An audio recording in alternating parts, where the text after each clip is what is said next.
In this simple video tutorial, I'm going to share with you how you can delete boards on Pinterest.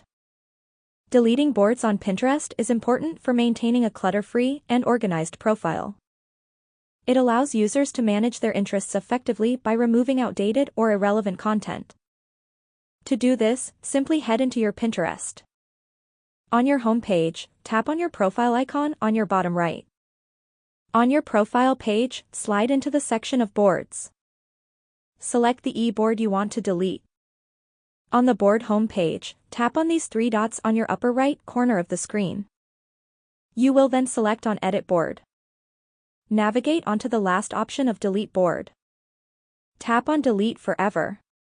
Your board will get deleted from your profile successfully. Deleting boards can enhance privacy by removing any sensitive or personal information from public view.